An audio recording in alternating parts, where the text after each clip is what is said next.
What's up YouTube? This is Save Your Souls and we're back with another video. This time we're going to talk about performance. Now to give you some background, the reason why we're making a video like this is because we've been asked a lot on whether a pair of shoes would be good in court or if they're going to be performing well.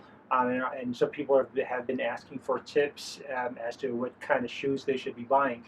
So we're creating this video to sort of help you make that decision because of course not all styles of shoes is good for a particular person. You're going to be seeing this in different manufacturers. Nike's going to manufacture a different pair of shoes for a center versus a guard. And during the course of these videos, we're going to take time and give you details on picking out the best shoe with best features for you. Because, like I said, really your manufacturers would create a pair of shoes with a kind of player in mind and with a purpose in mind. So having said that, there are some models that are not going to be applicable for a particular player.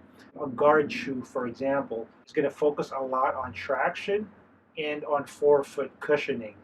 Why? Because guards usually play like that. They need more traction because they move around a lot and they usually play off the balls of their feet. So you're going to see more traction on the forefoot. This video also might help you pick aftermarket products that would help a shoe perform better for your specific body type. You would see a lot of aftermarket products like ankle braces or custom cushions. Some people even purchase custom orthotics to make the shoes more comfortable for them. So hopefully this helps you with those products as well. So without wasting any more of your time, let's get straight into it. We'll talk about a particular shoe in 5 general aspects. So aspect number 1 is traction. So how well outsole grips the floor. The cushioning, which is usually found on the midsole area right here, or how much cushion and the kind of cushion it provides a player. Support and fit, which is basically found in multiple aspects here on the upper, and ventilation or breathability. Let's talk about traction first of all. So, like I said, traction is really how well your shoes grip the floor. And basically, it all boils down to 2 things: the traction pattern used on the shoe and the kind of materials used on the actual outsole. Now, having said that, if you play in well-maintained gyms that use hardwood floors that are constantly cleaned on a daily basis, you're probably not going to have problems with slipping. And unfortunately, not a lot of players play in professional grade courts. Most of us just play in our local gyms and our local 24s, and most of those courts are very badly maintained. So it's good to know what kind of traction you would be using for those particular floors. Having said that, so depending on the material that they use on the rubber on the outsole, that's pretty much going to help how well your shoes grip the floor. So for example, I've got the Huarache 2K4s over here. Now these are the FTV models, but they do come in other colorways. These are solid rubber outsoles. So solid rubber outsoles have the tendency to grip the floor more versus something like these guys over here. This is the Kobe 11 Elites, and they use a translucent outsole. Now, it's really just the rubber that they use, so the compound that makes the shoe translucent also makes it a lot slippier um, than your solid rubber outsole. So from a materials perspective, again, if you like traction and you're looking for something that would give you more grip on the floor, keep in mind that materials are important. So solid rubber versus a translucent compound, solid rubber is always better. Of course, you can get around this by constantly wiping the outsoles of your shoes, but if you've got a choice and you know you're going to be running around in a dusty court, then go for the rubber, the solid rubber outsole. Now, aside from materials, another thing that contributes to whether your shoe is going to provide you with a good traction is the traction pattern. So here on the Huarache 2K4s, you're going to see that it uses a pattern over here called herringbone. So the herringbone pattern pretty much just gives you coverage for your lateral movements and then your toe offs and your front to backs, given that it's got that slanting sort of traction as well. So I would call these the play safe sort of traction pattern because if you've got a huge amount of herringbone, especially on a rubber outsole, it's going to give you a lot of good coverage. Now, that's not to say that other traction patterns, such as these over here, won't provide you with with a good grip, it will. It's not going to be as good as traditional herringbone. Another thing that you want to look out for is how flat the outsole is relative to the ground. If your outsole covers more ground, like the surface area is a little bit more, it's going to give you more grip. You're going to be a lot more stable. Another great traction pattern I've seen in shoes is the ones that you get with the Kyrie II. I guess the best description for a traction pattern like this is beastly, because really it's got you covered everywhere. Look at all those grooves. So anytime the groove becomes slightly horizontal, that means it's going to give you coverage in that general direction. So with the Kyrie 2s, you can go anywhere. You can go left, you can go right, you can go diagonal, and it's going to give you the same amount of traction. So if you're a guard, and when Nike made these shoes, they had Kyrie Irving in mind, who was probably one of the best guards in a professional league right now. They had that in mind, so it gives you a lot of traction, and you're not going to slip in these. There's no way, even if you're not playing in a well-maintained court, in a very dusty court, because traction pattern is really separated evenly and peaked out.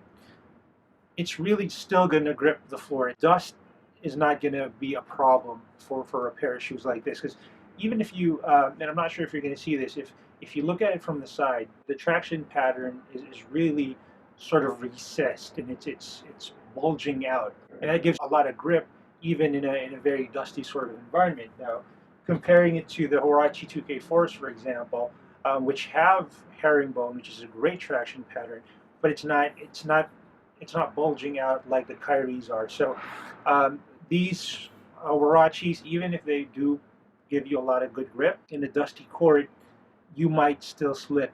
If you don't wipe your outsoles every now and then during a dead ball, for example, you will slip around.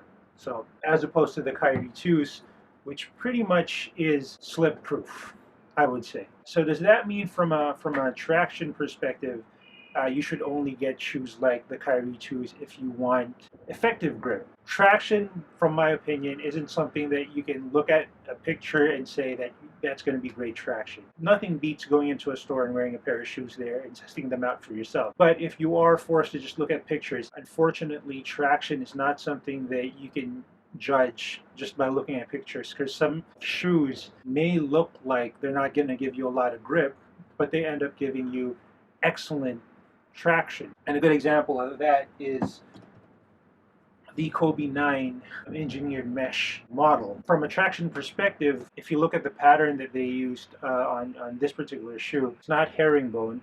Doesn't even look like it's going to grip well, but it does. It does the job perfectly. I would say that it's better than the Huarache 2K4s in the traction department, but of course the Kyrie 2s will still blow this out of the water. But when they made these shoes, they kind of created a heat map of your feet, or let's say Kobe's feet, and then they base the traction pattern off that. And these guys work very, very well, even in a dusty court. It's just that the traction pattern is a combination of well-spaced traction plus tightly spaced traction that's really effective in distributing traction all over the bottom of the shoe. So it's got your movements covered, like front to back, left to right.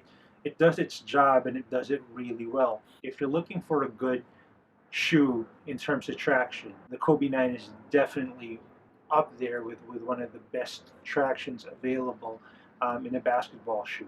That actually covers a lot of what I wanted to talk about as far as traction is concerned.